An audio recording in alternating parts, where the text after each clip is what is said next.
Royal Win, shinda magari ni mengi zaidi kwenye kasino ya mtandaoni nambari 1 Tanzania. Murtaza huyo. Murtaza mwenyekiti bingwa kabisa. Amesema mtu akikuambia mimi naonewa unamuuliza unaonewaje? Katika maisha ya mwanadamu sukari ni tamu, ila mtu akikuambia sukari ni chungu tutaamini vipi sukari ni chungu? Inawezekana mtu huyo anasukumwa na maradhi au ugonjwa. Bodi ya mpira ni chombo huru na inaundwa na vilabu vyote. Sasa mtu akija kukuambia naonewa, inabidi umuulize kivipi? Unapodai haki lazima ujue kuna wajibu kabla ya wewe kutekelezewa hiyo haki. Haki ndani na wajibu. Hauwezi kupata ushindi kwa kukaa nyumbani umejifungia tu. Jana kwa mara ya kwanza nimemuona Mangungu alikuwa anatoa darasa huru. Mangungu unaweza kuongea naye tu maneno maili matatu afu kashamaliza interview. Yaani ogopa Mangungu anakuambia hebu ngoja kwanza. Nilikuwa sitaki kulizungumzia hili swala. Hebu ngoja kwanza nilifanyaje? Nilizungumzie kwa sababu alisema Simba wako tayari kucheza mechi ya ligi kuu kutokana na mamlaka za soka namna ambavyo watakavyoelekeza.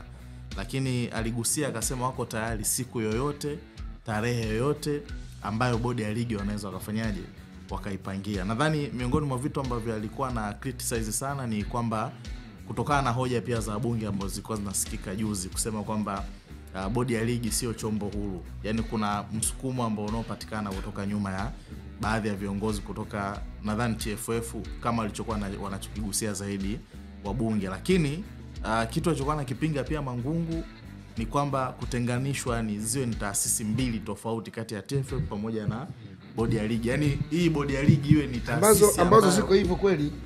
Sasa wao kwenye hoja za wabunge walikuwa wanaona kama bado ni taasisi ambazo zina muingiliano. Yaani kwamba hawa wanaweza wakatoa tamko lakini ikaja taasisi nyingine ambayo yuko juu ya bodi ya ligi na yenyewe pia wakatoa nini? Shinikizo lao. Kwa hiyo alikuwa anaelezea vitu ambavyo nadhani ni majibu sasa kutoka baada ya kusikiliza ile bunge na wabunge walivyokuja na zile hoja zao.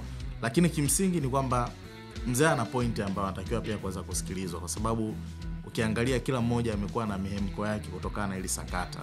Na ni issue ambayo ngumu sana. Unajua mwanzo tulikuwa tunaichukulia jambo ambalo jepesi kwamba kuna baadhi ya watu wanaweza kuleta timu, kuna baadhi ya watu wanaweza wasilete timu, lakini mwisho wa siku nimeiona tayari imeshagusa taasisi. Yaani ishagusa maisha ya Watanzania. Kila mmoja anapoamka akilala anawaza hatuchezi, wengine tunacheza, hatuchezi, wengine tunacheza. Lakini nadhani ni muda sasa kwa sababu pia ukiangalia kwa asilimia kubwa ni kwamba kila mmoja anajaribu kuvutia sehemu yake kuhakikisha kuona kwamba anakwenda kunufaika. Lakini mimi naamini kama Simba anafanikiwa kuweza kushinda mechi ya kesho kutwa dhidi ya KMC na maana wote wanakuwa na michezo sawa. Akishinda na mechi zake zote 3 na Yanga naye akashinda mechi zake 3 ambazo zimesalia, bado Simba atakuwa na uhitaji mchezo dhidi ya Young Africans kwa sababu ili Simba awe bingwa lazima amfunge nani? Amfunge Yanga. Kwa na Yanga pia hata Yanga naye ana uhitaji. No, kama watamaliza wote hivi salama, pasipo mmoja kutoka sare ama kupoteza, Yanga ataongoza ligi kwa alama 1. Ndio maana wanakuambia kwamba sisi tutakapomaliza mechi yetu ya 3 tutatangaza kuwa mabingwa. Kitu ambacho hakiwezekani unatangazaje kuwa bingwa na wakati hujakamilisha mechi? Ile kutokea Kenya hiyo. Katika uchaguzi mkuu ulifanyika juzi tu hapa. Sasa uchaguzi sana mpira mkenge. Ndio nasema. Uchaguzi always yani isha kwa siasa. Yani ngoja nikwambie kitu. Kenya ulifanyika uchaguzi mkuu. Pigo uchaguzi mkuu pale, aliyeshinda kashinda, aliyeshindwa hajakubali kama kashindwa. Basi bwana katengeneza baraza lake la mawaziri ila Afrika. Katengeneza baraza lake la mawaziri, utafuta uwanja mmoja mkubwa wa mpira, kaenda kujitangaza. Afu anaapishwa na nani sasa? Wako watu wanakuja kumwapisha. Kapewa mamlaka na nani wewe mwapishaji? Lakini nilichokipenda kajiapisha pale maskini ya Mungu, katengeneza baraza lake la mawaziri. Hakuna aliyembuguzi. Sema ndo uone yani ndo muone kama siasa yani ni vitu vingine tofauti kabisa. Imagine wewe ni mtu mzima na akili zake timamu, sijui unanielewa. Yaani ni mtu ana elimu ya hali ya juu. Alafu kachagua baraza la mawaziri ambao wenyewe ni watu wazima wanaojielewa. Sisi Afrika tunapenda kutesti. Afu pia Justa, yani kuna kitu ambacho ndio uje ulinganishe na kwamba Yanga ndio iwe hivyo. Sema watajitangaza wao wakishinda mechi zao 3. Na siamini. Na umesema tarehe 15. Of course sio official.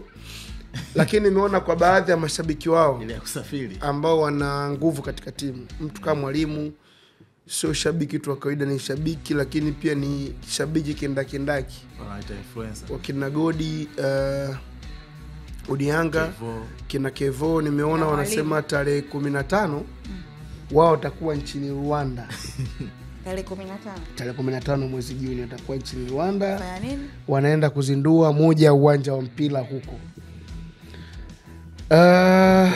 Sijui nini niseme, lakini mimi nimewahi kwenda Rwanda na Yanga hao. Kama nikipata nafasi hiyo naweza nikautana Rwanda. Rwanda kuna raha bwana. Unaenda kuangalia masalia.